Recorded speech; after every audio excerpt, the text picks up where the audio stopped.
in Daura following full military honors and Islamic rites. His body, draped in the Nigerian flag, arrived at the Umaru Musa Yar'Adua International Airport in Katsina from London and was received by President Bola Ahmed Tinubu, Vice President Kashim Shettima, Katsina State Governor Diko Rada, and other prominent dignitaries, including foreign leaders like the President of Guinea-Bissau and the Prime Minister of Niger Republic. A solemn procession accompanied by a military guard of honor and a 21-gun salute transported Buhari's remains to Daura. Funeral prayers were held at a makeshift prayer ground before the interment in the compound of his private residence.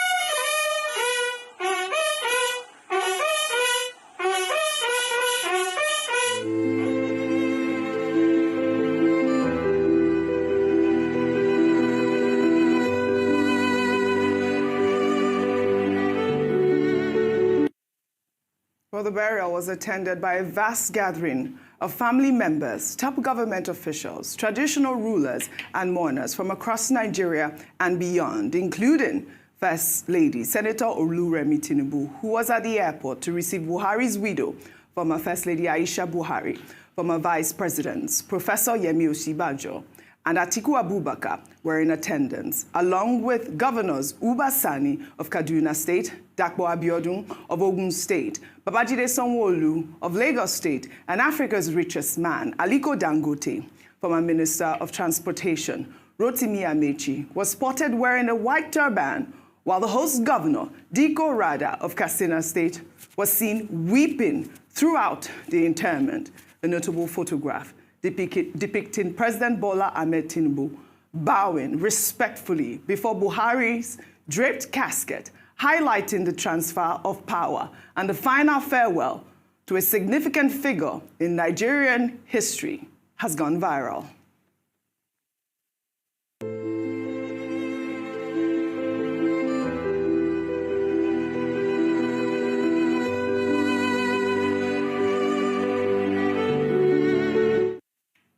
What a solemn moment. Those visuals portray a moment of national mourning and respect for the former president. The presence of a large crowd at the funeral signified how much Buhari was loved, especially in his hometown of Daura. Young boys climbed trees just to get a glimpse of Buhari's final resting place, all paying their last respects to the former leader, who was described as humble and honest by his kinsmen. I mean, this was such a solemn moment. Yesterday, I was glued to the television by Rufai Adefemi. I really was touched with President Bola Ahmed Tinubu's efforts and his gestures at the funeral, everything that he did there. I mean, performing Buhari's funeral rites in such a glorified manner should be really respected. But you know, the conversations on social media was loud yesterday. And I'll start with Muhammadu Buhari's close nephew and confidant, Maman Daura, who revealed to our sister publication this day that Buhari was in high spirits and was even making plans to return to Nigeria just hours before his death on Sunday, July 13th. Daura stated that he spoke and laughed with Buhari on Saturday, the night before, and he appeared cheerful. However, on Sunday, around midday, Buhari's condition suddenly worsened as he began experiencing breathing difficulties despite the efforts of doctors. He passed away around 4:30 p.m. Another conversation was Femi Adesina, a former spokesperson for the late President Muhammadu Buhari, who stated during a live television interview that Buhari would likely have died much earlier if he had relied on Nigerian hospitals for his medical treatment. Adesina defended the former president's frequent medical trips to London, stating that Buhari had consistently received medical care in the United Kingdom even before becoming president in 2015. Let's take a look. He always had his medicals in London, even when he was not in office. So it was not about the time he was president alone. He had always had it in London. And then you have to be alive first to get certain things changed or corrected in your country. If he had said, I'll do my medicals in Nigeria just as a show-off or something, he could have long been dead, because there may not be the expertise needed in the country. But he needed to be alive to be able to lead the country to a point where we will have that expertise. So those who glibly talk of going abroad, they don't know that a man needs to be alive first before he can effect a change. I mean, this conversation went viral. You know, Buhari had spent at least 200 days in London for medical treatment during his 8-year tenure as president. I mean, these medical trips sparked public outcry regarding foreign medical tourism by public officials and the poor state of Nigerian hospitals. Well, let me take a tweet, I believe. Well, anyways, let me just read this one. The former president's death has elicited mixed reactions, reflecting several major controversies that characterize his time in power, both as a military head of state and as the democratically elected president.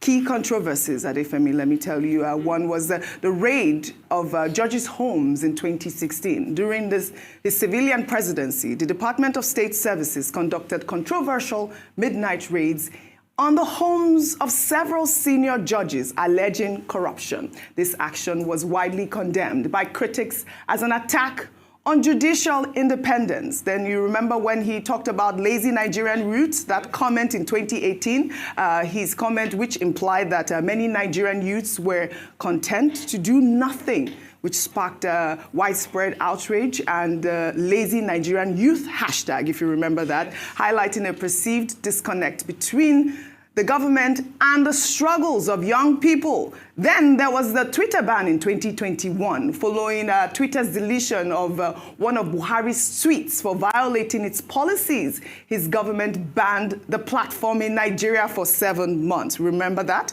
That was really a conversation that made a lot of young people upset. Many viewed this as an overreach and an attempt to stifle dissent, although the government cited national security concerns. Then there was the NSAS and the Lekki toll gate shooting in 2020. I believe this was a defining moment and arguably the greatest stain on his legacy.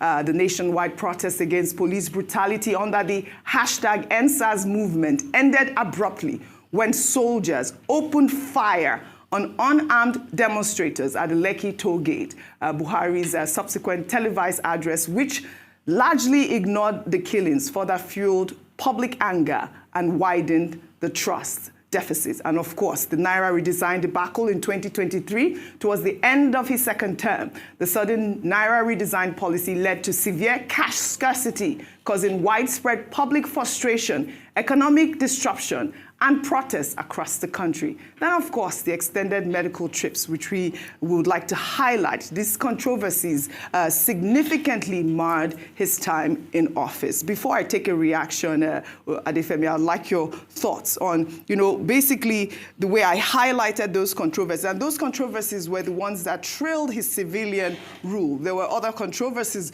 during his military era, the Decree 4, the Maradiko, absolutely. Your thoughts? Well, I think that when we're looking at the checkered part of his legacy and his history, it is these examples, to use Rufai's words of empirical facts, it is these issues that people rely on and refer to when they speak negatively about his time as a democratically elected president. Just to focus on NSAS, because as you've said, that was the greatest stain on his legacy. Yes. And to this day, there are people who are affected who haven't even had the respect of the government, letting them know where the remains of their loved ones are. So imagine how they feel. You being on the field. Absolutely. You were one of the people that reported the second NSAS. The one-year anniversary at the toll gates. Yes. And unfortunately, we ended up finding ourselves in a clash with the police, which is, I guess, by the side of the issue, but it just underscores that that problem actually hasn't been tackled, that the police, even though they were legitimately hurt during the protest, the protests were because of them and their actions, and it remains an issue to this day. Absolutely. And for the people who state funeral, but it does reignite these feelings of unfairness. For many people, they feel as though the former president is responsible for the pain that they are still unable to get the real recognition for to this day. All right, I'll take a tweet from Civil Rights International. They wrote on X, on the demise of the former Nigerian president, Muhammadu Buhari, while we send our condolences to his family and loved ones, his death is an apt reminder that politicians should learn that no amount of accumulated wealth in pounds and dollars, properties overseas, fame, power and control, access to the world's best clinics, nor a political party can prolong one's life when death comes calling. Man journeys home with absolutely nothing. Legacy is all that matters. Buhari will be remembered for ending Nigeria's Second Republic democratic rule abruptly in 1983 through a coup d'etat and leaving the country more impoverished in 2023 when he left office as civilian president than the situation he met in 2015 when he took over. Well, Daniel Bwala wrote, there is time for everything. There will be time for politics, but for the duration of time that President Tinubu declared for mourning, our departed former president would pay our respect to the great departed leader that this nation was lucky to have during his time in this life. The nation is still mourning the death of the people's general. May his soul rest in peace. Then there was also reports circulating on social media that claim that the late Muhammadu Buhari owned 5 properties located in Kaduna, Daura, Kano, and Abuja.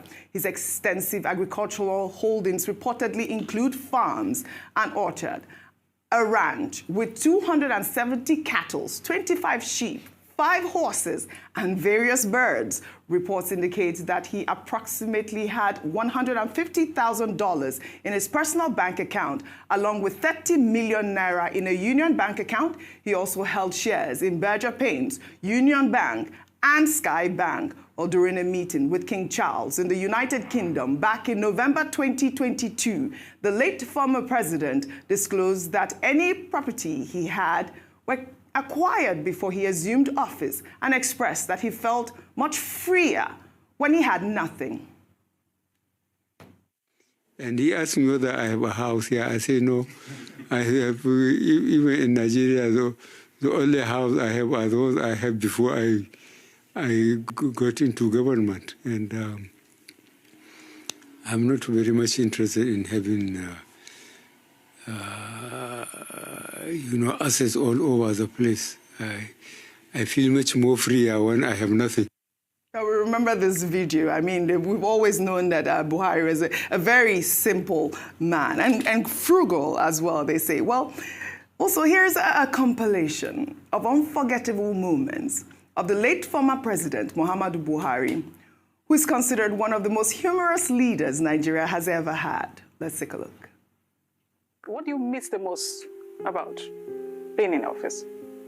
Miss? Oh, dear me. I don't think I miss much. You can only try. It's a terrific country. No matter what you do, there are people on a daily basis that look for your faults and go to the press. So you have to learn to live by that. Somebody says that I'm clone. No one.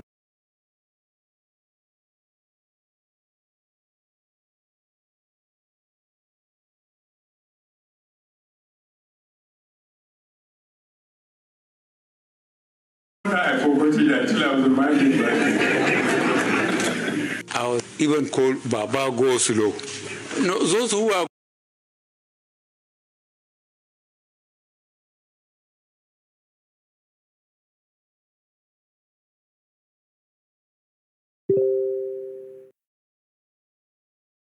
going fast, why did they go to? I'm not going to demand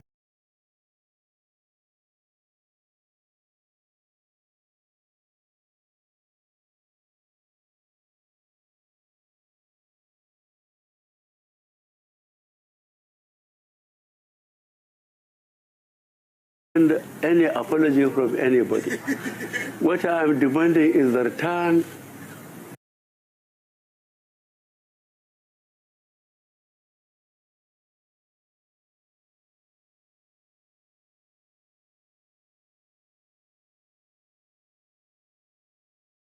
of assets. This is what I'm asking for. What would I do with apology? I need something tangible. I intend to keep my oath and serve as president to all Nigerians. I belong to everybody and I belong to nobody. We have no other country but Nigeria. Anybody who thought he has any other country than Nigeria, goodbye. You can go. We are here, and we are determined to rehabilitate our country, especially for our children and our grandchildren. I don't know which party my wife belongs to, but she belongs to my kitchen and my living room and the other room. I'm looking forward to tomorrow to fly to my base and go back to my cows and sheep, which are much easier to control than fellow Nigerians. I thank you very much indeed. Buhari ti sọ̀rọ̀ àti gbọ́. Buhari ti sọ̀rọ̀ àti gbọ́. Buhari ti sọ̀rọ̀ àti gbọ́. Buhari ti sọ̀rọ̀ àti gbọ́. Ó tún yá ṣe bàbá, ṣe Buhari, ṣe bàbá, ṣe Buhari, ṣe bàbá, ṣe Buhari. Your experience has been infectious. I don't know when I dance in public last. I thank you very much, and God bless all of us. Say Baba. I love the way you all were laughing. I mean, for me, when he said, they call me Baba Go Slow. Those who are running, where have they been? I mean, he was really iconic with some of those notes that he dropped before he passed. Well, the late Muhammadu Buhari was loved by millions of supporters, both home and abroad, from the moment he became a civilian president in 2015 to the moment he returned to his home after his 8-year tenure as president, and ultimately to the moment he was laid to rest. Let's take a look. King Salman bin Abdulaziz Al Saud permitted that the golden door of the Grand Kaaba be opened for President Muhammadu Buhari and his entire delegation to the holy city of Mecca. Consequently, the circumambulation of the Kaaba was virtually put on hold in the early hours of Friday as the Saudi security personnel created a barricade to allow the Nigerian leader and his team unfettered access to the Kaaba, considered as the center of the world and a replica of the House of Allah.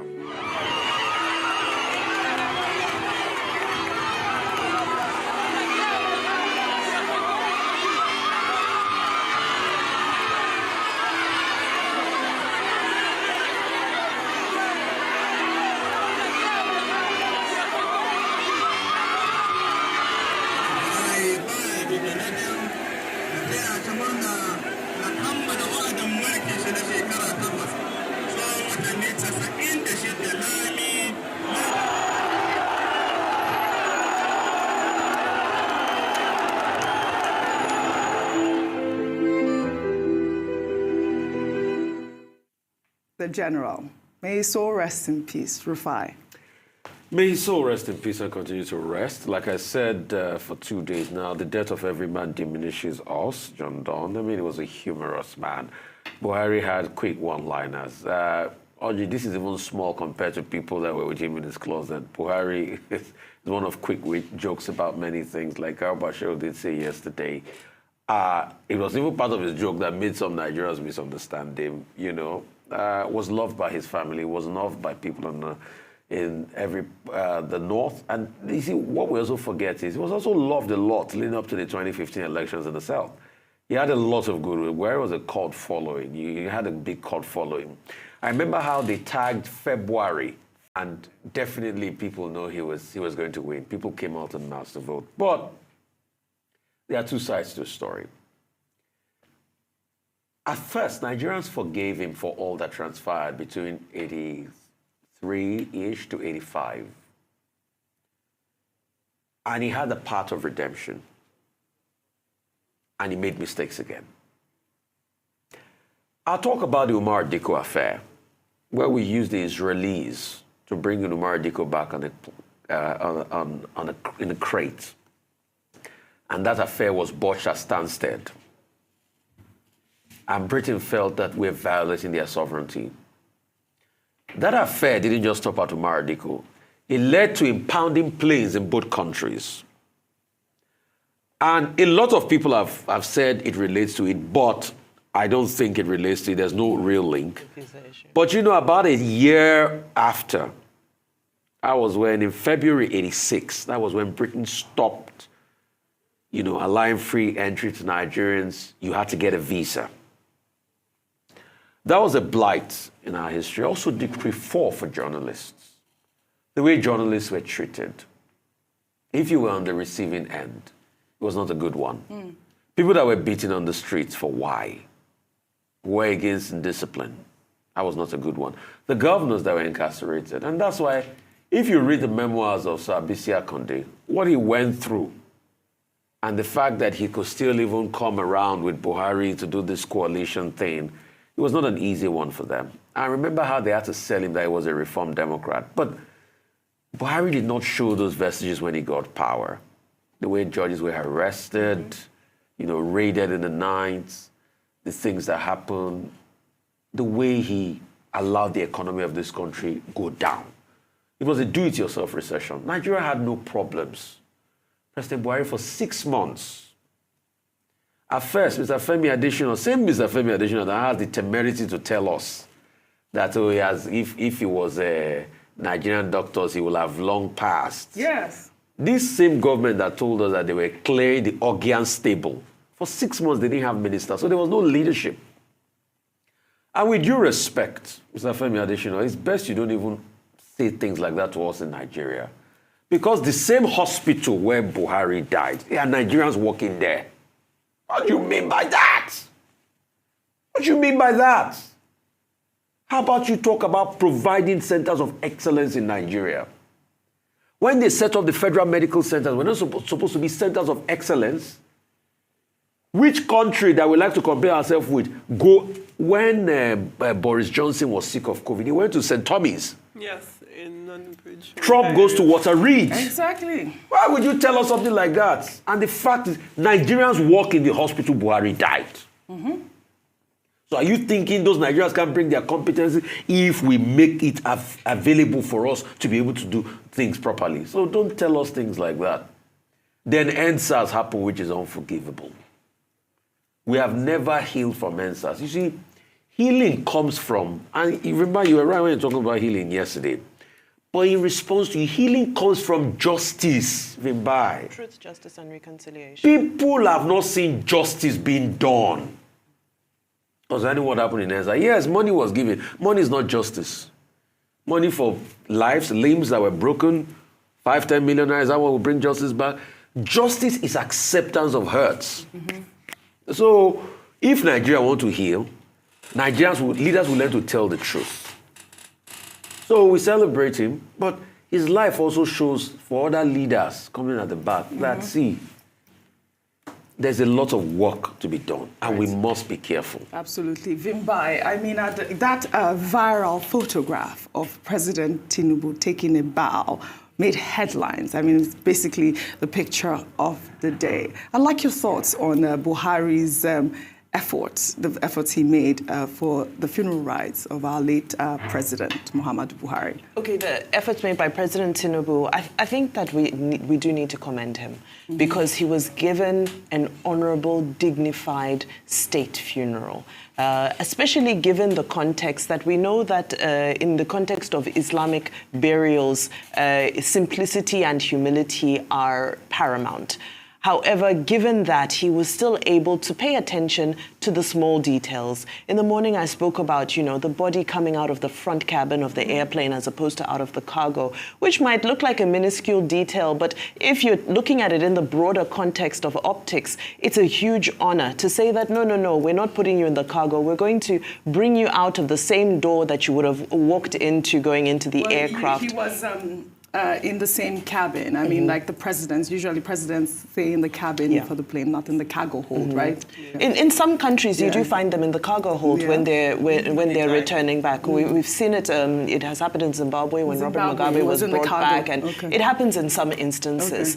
But I thought that was extremely honorable, and just the entire journey, especially because this is the second time in Nigeria's history that we're witnessing this. The late President Umar Yar'Adua was also from Katsina, so this is the second state funeral that we're seeing taking place in Katsina. A little bit different because with the late Umar Yar'Adua, we saw the Islamic rites were held in a stadium, but I think that was more about the proximity to his resting place as opposed to the drive to Daura, where they went into the military ambulance to Daura, and all of the proceedings took place. The gravesite for me is really just what knocked me out completely. I spoke earlier about Yusuf Buhari, the son, and just his role, because remember publicly before he had been, he'd been perceived as the young man who was just enjoying his father's presidency, riding his power bike around Abuja. But to see him just being this mature life, this is life, this is how life humbles you. Mature man, he took control, he was the man of the occasion, representing the family. We saw Diko Rada in tears, which also goes to show you just the impact on the politics of Katsina. And this was more than a political father to him. This was a real father to him. So in general, and then of course the Vice President Kashim Shettima also leading them in putting this the soil, the earth onto the grave. I mean, I think that there's nothing great about funerals. It's that one occasion that is inevitable for us all, but nobody looks forward to. But in the context of being able to send someone off in a way that is worthy of their stature and their status. This is not a moment that's about what you did right or what you did wrong. It's just a moment about honoring the high office that you were able to attain. And I hope that